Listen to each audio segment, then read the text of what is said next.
আসসালামু আলাইকুম রহমতুল্লাহ। বুকল্যাব study YouTube চ্যানেলের পক্ষ থেকে সবাইকে শুভেচ্ছা জানাচ্ছি। সুপ্রিয় শিক্ষার্থীরা, আশা করি সবাই ভালো আছো। আজকে তোমাদের 2021 সালের এসএসসি পরীক্ষার্থীদের ষষ্ঠ সপ্তাহে রসায়ন, যার বিষয়কোড 137 এর উত্তরপত্র নিয়ে আলোচনা করব। তোমাদের ষষ্ঠ সপ্তাহের অ্যাসাইনমেন্ট প্রদর্শন করা হয়েছে, তোমরা স্ক্রিনে দেখতে পাচ্ছ। বিষয় 2021 সালে এসএসসি পরীক্ষায় অংশগ্রহণকারী শিক্ষার্থীদের জন্য অ্যাসাইনমেন্ট ষষ্ঠ সপ্তাহ বিতরণ 23 তারিখ আছে এখানে এবং 8 2021 সালে এটি প্রকাশিত হয়েছে। যাই হোক, তোমরা ওকে, আমাদের আলোচনায় ফিরে যাচ্ছি। প্রথমে তোমাদের উক্ত বিষয়ের উপর একটি প্রতিবেদন তৈরি করতে হবে। কেউ যদি প্রতিবেদন প্রদর্শন না করতে চাও তাহলে কোনো সমস্যা নেই। স্ক্রিনে দেখতে পাচ্ছ, আমি ছোট্ট করে একটি শিরোনাম নিয়ে আসলাম। বিভিন্ন যৌগে বিদ্যমান পরমাণুসমূহের যোজনী এবং মৌলের তেজস্ক্রিয়তা, আইসোটোপের ব্যবহার। প্রতিবেদনের তারিখ দিবা এখানে বরাবর প্রধান শিক্ষক, এরপরে বিদ্যালয়ের নাম, তারপর উপজেলা, জেলা এবং বিষয় বিভিন্ন যৌগে বিদ্যমান পরমাণুসমূহের যোজনী এবং মৌলের তেজস্ক্রিয়তা, আইসোটোপের ব্যবহার। জনাব বিনীত নিবেদন, এই যে আপনার আদেশে স্কুলের নাম দিলে দিতে পারবো এখানে। এত তারিখ অনুসারে বিভিন্ন যৌগে বিদ্যমান পরমাণুসমূহের যোজনী এবং মৌলের তেজস্ক্রিয়তা, আইসোটোপের ব্যবহার শীর্ষক প্রতিবেদন নিম্নে পেশ করা হলো। বিভিন্ন যৌগের বিদ্যমান, তোমরা হেডলাইনটি দিতে পারো। আবার দেখো তোমরা, ক নাম্বার, পরমাণুর যোজনী 7 থেকে 8টি যৌগের মৌলের সঠিকভাবে ব্যাখ্যা করতে পারলে তোমরা চাইলে অবশ্যই 4 পাবে। ভালো করে ব্যাখ্যা করতে হবে, লিখতে হবে। তো আনসার, যোজনী বা যোজ্যতা, ভ্যালেন্সি আমরা দেখে নিচ্ছি। বিভিন্ন মৌলের পরমাণুসমূহ একে অপরের সাথে সর্বশেষ কক্ষপথে ইলেকট্রন বর্জন গ্রহণ অথবা ভাগাভাগির মাধ্যমে অনুগঠন করে। অনুগঠনকালে কোনো মৌলের একটি পরমাণুর সাথে অপর একটি মৌলের পরমাণু যুক্ত হওয়ার ক্ষমতাকে যোজনী বা যোজ্যতা বলে। তোমাদের বই অনুসারে, মেইন বুক অনুসারে এই সংজ্ঞাটা নেওয়া হয়েছে। প্রথমে হাইড্রোক্সাইড অর্থাৎ H2O পানির যৌগমূলের যোজনী ব্যাখ্যা। পানির মধ্যে বিদ্যমান হাইড্রোজেন এবং অক্সিজেন যাদের যোজনী 1 ও 2। পানি যোগে অক্সিজেন এর সাথে 2টি হাইড্রোজেন যুক্ত আছে। দেখতে পাচ্ছ তোমরা, অক্সিজেনের সাথে 2টি হাইড্রোজেন যুক্ত আছে চিত্রের মধ্যে। তাই শর্ত অনুযায়ী অক্সিজেনের যোজনী 2 এবং হাইড্রোজেনের যোজনী 1। তোমরা চিত্র না আঁকলেও চলবে, আঁকলে আরও একটু ভালো হতে পারে। যাই হোক, 2 নাম্বার হচ্ছে কার্বন ডাই অক্সাইড, ডাই অর্থাৎ 2 হলে ড্রাই উচ্চারণ, 3 হলে ট্রাই উচ্চারণ, আর তারপর 4 হলে ট্র্যাটা উচ্চারণ, 5 হলে ফ্যান্টা উচ্চারণ, হ্যাক্সা উচ্চারণ হবে, হ্যাপটা, অক্টা, ননা, ডেকা। তোমরা এটা দেখতে পারলে অবশ্যই বুঝতে পারবে, তোমরা দেখে নিও। কার্বন ডাই অক্সাইড যোগে মৌলের যোজনী ব্যাখ্যা। কার্বন ডাই অক্সাইডের মধ্যে বিদ্যমান মৌল কার্বন এবং অক্সিজেন যাদের যোজনী 4 ও 2। কার্বন ডাই অক্সাইড যোগে কার্বনের সাথে 2টি অক্সিজেন যুক্ত আছে। দেখতে পাচ্ছ তোমরা, কার্বনের সাথে 2টি অক্সিজেন যুক্ত আছে। তাই শর্ত অনুযায়ী কার্বনের যোজনী 2 × 2 = 4। 3 নম্বরে কার্বন টেট্রাক্লোরাইড যৌগ মৌলের যোজনী ব্যাখ্যা। কার্বন টেট্রাক্লোরাইড এর মধ্যে বিদ্যমান মৌল কার্বন এবং ক্লোরিন যাদের যোজনী 4 ও 1। কার্বন টেট্রাক্লোরাইড যৌগে কার্বনের সাথে 4টি ক্লোরিন যুক্ত আছে। তাই শর্ত অনুযায়ী ক্লোরিনের যোজনী হবে 4/4। দেখতে পাচ্ছ তোমরা এখানে ক্লোরিন 1, 2, 3, 4টি আছে। কার সাথে যুক্ত আছে? একটি কার্বন পরমাণুর সাথে যুক্ত আছে। 4 নম্বরে হচ্ছে ফসফরাস পেন্টাক্লোরাইড, 5 থাকলে প্যান্টা হবে। যৌগ মৌলের যোজনী ব্যাখ্যা, যে এখানে এর মধ্যে বিদ্যমান ফসফরাস এবং ক্লোরিন যাদের যোজনী 5 ও 1। ফসফরাস পেন্টাক্লোরাইড যৌগে ফসফরাসের সাথে 5টি ক্লোরিন যুক্ত আছে। 1টি, 2টি, 3টি, 4টি, 5টি ফসফরাসের সাথে যুক্ত আছে বিদায় ফসফরাসের যোজনী হবে 5।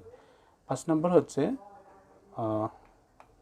ফসফরাস যোজনী 5 নম্বর ফসফরাস ট্রাইক্লোরাইড যৌগ মৌলের যোজনী ব্যাখ্যা। ফসফরাস ট্রাইক্লোরাইডের বিদ্যমান মৌল ফসফরাস এবং ক্লোরিন যাদের যোজনী 3 ও 1।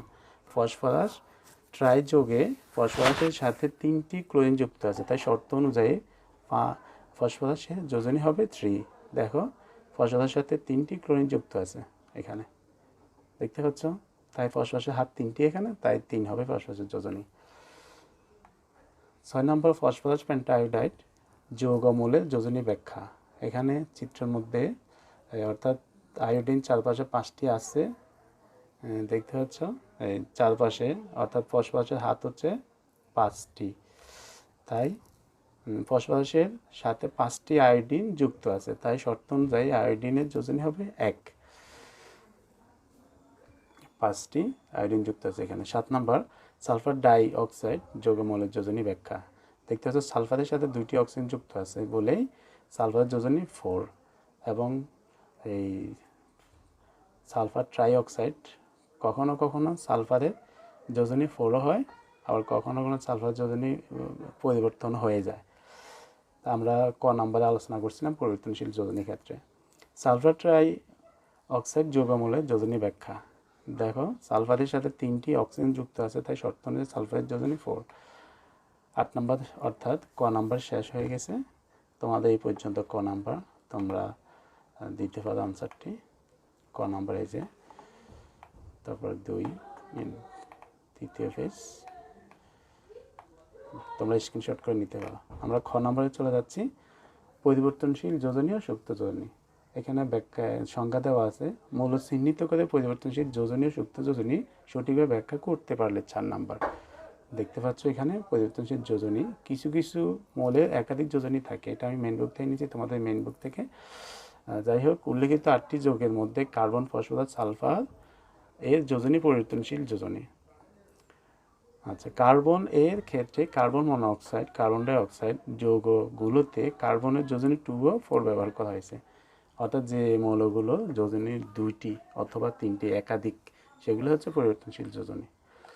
এখানে দেওয়া আছে কয়েকটা পরিবর্তনশীল যোজনী, ট্রাইক্লোরাইড, পেন্টাক্লোরাইড। এই যে sulphur dioxide, sulphur trioxide, sulphur যোজনী এখানে 4 ও 6 ব্যবহার করা হয়েছে, তার মানে সালফারের যোজনী এখানে পরিবর্তনশীল যোজনী। সুপ্ত যোজনী হচ্ছে পরিবর্তনশীল সুপ্ত যোজনী কোনো মৌলে সর্বোচ্চ যোজনী এবং সক্রিয় যোজনীর পার্থক্যকে ওই মৌলের সুপ্ত যোজনী বলে। তোমরা বিস্তারিত বইতে পাবে, ভালো করে পড়ে নিও। আশা করি তোমরা 2 বছর শেষ করেছো, নবম ও দশম শ্রেণী, তো অবশ্যই ভালো পারবে। এখানে দেখো কার্বন ডাই অক্সাইড যৌগে কার্বন সক্রিয় যোজনী 4, আমরা জানি কার্বন সর্বোচ্চ যোজনী 4, তাহলে 2টি বিয়োগ হলে 0।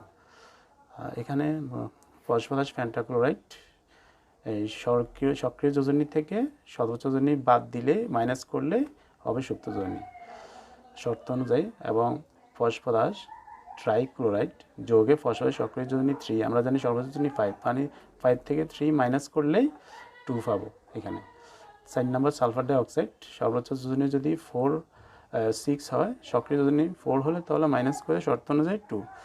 আবার এখানে সালফার ডাই অক্সাইডের মধ্যে সুপ্ত যোজনী সমান এই যে সর্বোচ্চ যোজনী 6, সক্রিয় যোজনী 6 থেকে মাইনাস করলে 0 হয়। 6 নম্বর ফসফরাস পেন্টায়োডাইড যোগে ফসফরাস সক্রিয় যোজনী যদি 5 হয়, আমরা জানি ফসফরাস সর্বোচ্চ যোজনী 5, তাহলে 2টি মাইনাস করলে হবে 0। এবং বাকি 2টি যৌগমূলক পানি ও কার্বন টেট্রাক্লোরাইড যৌগসমূহে মৌলগুলোর পরিবর্তনশীল যোজনী না থাকায় তাদের সুপ্ত যোজনী হবে 0। তার মানে হচ্ছে হাইড্রোজেনের পরিবর্তনশীল যোজনী নাই, আমরা জানি হাইড্রোজেনের যোজনী শুধু একটি মাত্র 1। অক্সিজেনের পরিবর্তনশীল যোজনী নাই, অর্থাৎ একাধিক যোজনী নেই। অক্সিজেনের শুধুমাত্র একটি যোজনী আছে 2, কার্বনের একটি যোজনী আছে, ক্লোরিনের একটি যোজনী হচ্ছে এই 1। বিশেষ করে দেখ তোমরা এখানে দেখে নাও। গ নম্বর তেজস্ক্রিয় আইসোটোপের ব্যবহার, এখানে ব্যবহারগুলো দেওয়া আছে শিক্ষাক্ষেত্রে, বিভিন্ন ক্ষেত্রে থাকে। তোমরা 7-এর বইতে, সপ্তম শ্রেণী, অষ্টম শ্রেণী, নবম শ্রেণী বইতে অবশ্যই থাকবে। তোমরা এগুলো আসলে সেই ছোটোকাল থেকে তোমরা পড়ে আসছো, আমি মনে করি। এগুলো আসলে কৃষিক্ষেত্রে, চিকিৎসা ক্ষেত্রে, বিজ্ঞানাগারে, বিভিন্ন ক্ষেত্রে আইসোটোপ ব্যবহার করা হয়, তোমরা অবশ্যই পারবে এটা। 5 নম্বর পর্যন্ত এখানে, তারপর আছে 6 নম্বর, 7 নম্বর, 8 নম্বর, 9 নম্বর। তারপর তোমাদের প্রতিবেদনের নাম দিবা, ঠিকানা, প্রতিবেদনের নাম, তারপর শ্রেণী, বিদ্যালয়, প্রতিবেদনের সময়, প্রতিবেদনের তারিখ। আশা করি সবাই বুঝতে পেরেছ। সবাই ভালো থাকবে, সুস্থ থাকবে। আগামী অ্যাসাইনমেন্টের জন্য তোমরা অবশ্যই চ্যানেলটি সাবস্ক্রাইব করবে।